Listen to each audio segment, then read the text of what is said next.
Hello everybody and welcome back to another episode of Pointless Top 10, a show where we make top 10 lists of pointless things. Why are we flying by his pointless statue in Booty Bay? Because inside pointless things are treasure.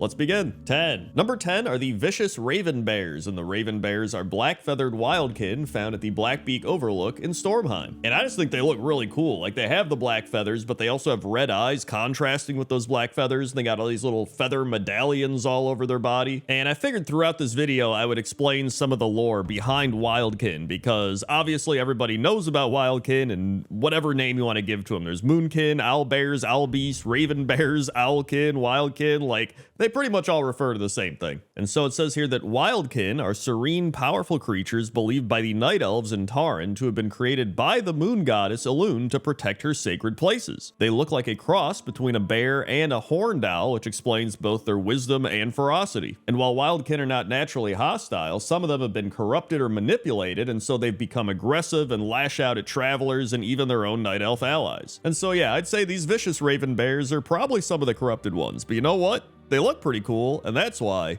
they're number 10. 9. Number 9 are the Nestlewood and mutated owlkin located at the Nestlewood Hills on the Azurmist Isles. And this is specifically located in the Draenei starting zone area, the Amon Vale. And it's actually pretty sad for these owlkin because they were just, chilling here, having a great time, and then the Exodar crashed, and so they started picking up all of these spare parts all over the place, and then it turned out that the radiation from the power crystals that fell from the Draenei ship ended up emitting radiation that mutated a bunch of the native owlkin, and that's why we have these mutated owlkin here. Luckily, one of the starting zone quests here for the Draenei is called Inoculation. It's where you take an inoculating crystal and you pretty much inoculate all of the owlkins into having a immunity to the mutation. However, the already mutated owlkin can't benefit, and they're just too far gone, so that sucks for them. Honestly, even if I got, inoculated from mutating, I'd still be pretty pissed off that the other owlkin are mutating. Like, these could be their families, and they're just like, we gave you a cure, but we can't fix your friend and family. Like, I'd still be like, dude, what the hell? You did this. Your stupid-ass ship. You know what I mean? But either way, that's why the Nestlewood owlkin and the mutated owlkin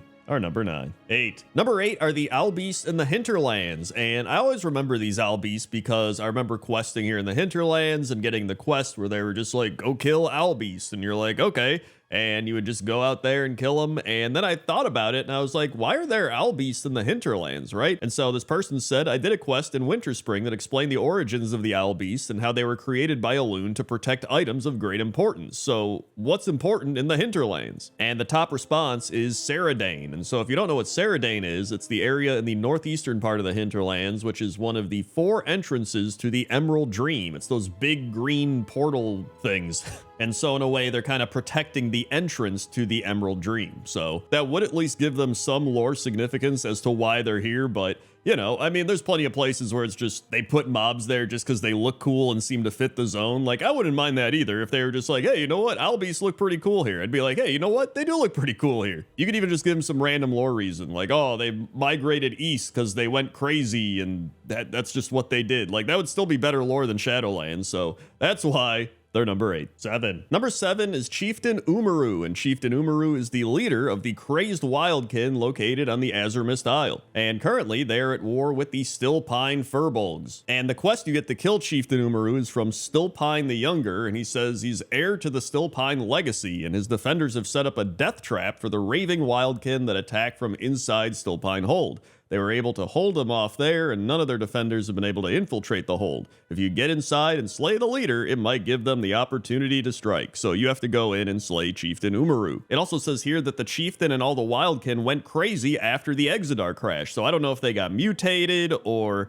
if they just went crazy because they were like, something crashed, we gotta freak out. And they all went into Stillpine Hold and just locked down inside of there. But either way, I decided to put Chieftain Umaru on the list because his name is Chieftain Umaru. How could you not put Chieftain Umaru on this list? He has a fantastic name, even if he is going a little crazy. But you know what? If somebody crashed a spaceship into my backyard, I'd probably go crazy too. So either way, that's why Chieftain Umaru is number 7. 6. Number 6 is the Druid Moonkin form, and I had to put this on the list because I think everybody thinks of the Druid Moonkin form whenever they think of Moonkin, right? Or Boomkin, or whatever you want to call it.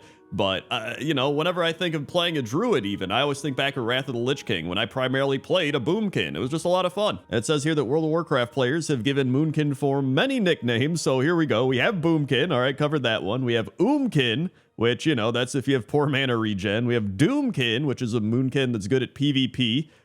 We have noobkin for a bad or inexperienced moonkin druid, and panzerkin, which is a tanking moonkin. It also adds on that many moonkin druids find some of these nicknames insulting. Like, I don't think they're that insulting. Like, what, you're insulted that you ran out of mana?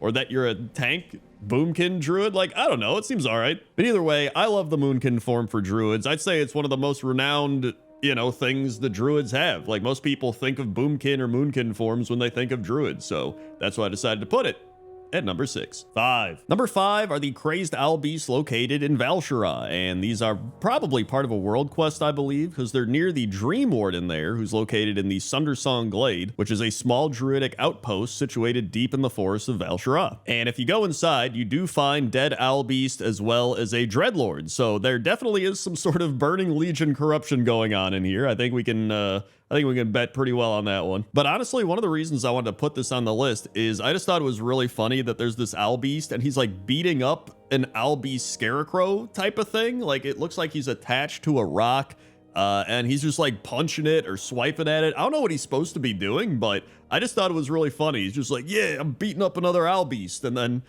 or maybe he's supposed to be worshiping it or something. Like, I have no idea, but you know, there is another one in the cave that owl beasts are standing next to, and there's one just like running all around it, and there's a bunch of torches and heads and stuff like that. So maybe he is trying to worship it and they just had like no animation for it. I have no idea, but it does look funny. But yeah, this is a really odd, weird type of owl beast area, and that's why I decided to put it at number 5. 4. Number 4 is Kaka, and Kaka is a wildkin located in Stormheim, and he is the chieftain of the Blackfeather. And so when you first run into him, he's giving a quest called Plight of the Blackfeather, and it says the Raven Bear frantically gestures and points down the path. It seems he wants you to follow him. So you follow him, and he takes you back to this big cave, and he says, "Caw?"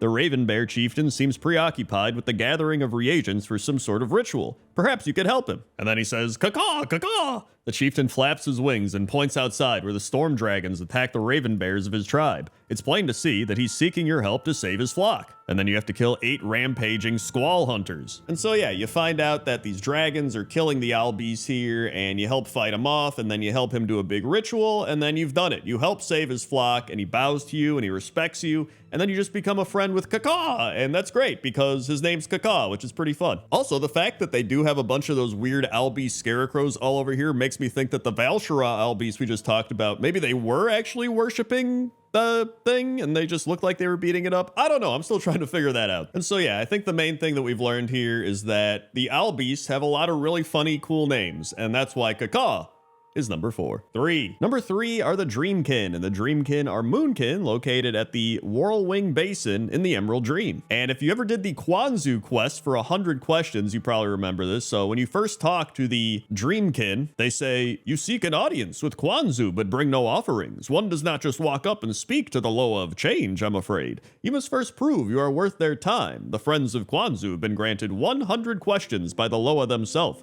You must prove your wit and answer each of them true. Return to me if you answer all 100, then perhaps you'll earn an audience." And so after you accept that quest, a whole bunch of Dreamkin just appear out of nowhere being like, "Ooh, ah, Kwanzu, ooh, ah," and they all have a question for you. And so after that, you have to go to each Dreamkin, and there's 100 of them, so you have to go to each one and get a question from them and answer it correctly. So you have things like, "To whom does the Emerald Dream owe its form?" Or, "Who speaks within a dream to you, but in waking holds their tongue?"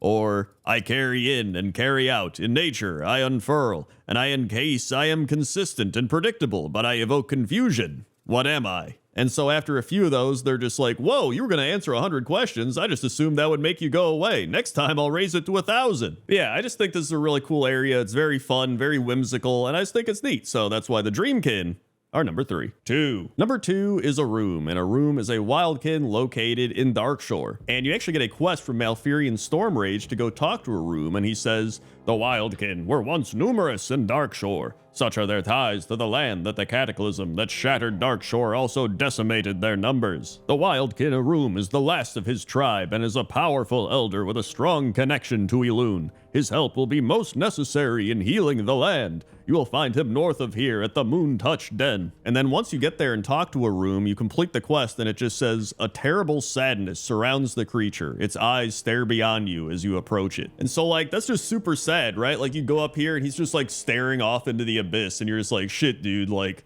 he's just having like post-traumatic stress right now. And then you have to go get slain wildkin feathers and Elune's torch, and then you just end up using both of those to do this burial ritual, and then Arum is really happy and in your debt because you helped put his friends to rest. And then you go back to Malfurion and he's just like, the wildkin were once guardians of the land. I'm glad they haven't forgotten their old ways. And that's that. It's a really sad quest, and it made me appreciate Arum, and so that's why Arum is number 2. And number 1 are the Owl Beasts located in Winterspring. And whenever I think of Owl Beasts, this is just the number 1 place I think of. Like, I always just remember going here, questing here and killing Owl Beasts, or I remember Elune comes down and actually like talks to you about how the Moonkin came into this world. And when I thought about it, I just really wanted to put it at number 1 because it always resonated with me as the place where you find Owl Beasts. There's also Jadrag the Slicer here, who was added in Cataclysm, and he's like, what happened to me, you ask? Listen well. My tale is one of tragedy. I was sent here to Owlwing Thicket to find some relics. I only made it this far before I was overwhelmed by a flurry of wings and talons. How they roared and pecked. I now lay here, a broken orc with nothing but vengeance on my mind. Please, rogue, if you have any sense of honor, you will go into the Owlwing Thicket and help me regain mine. So really, this guy's kind of like Mancrick, but instead of Quillboars, it's Owlbeasts. But yeah, this really just seems like the perfect place for Owlbeasts, just wandering around in the snow amongst the pine trees and the mountains, and I just love it. And so that's why the Owlbeasts in Winterspring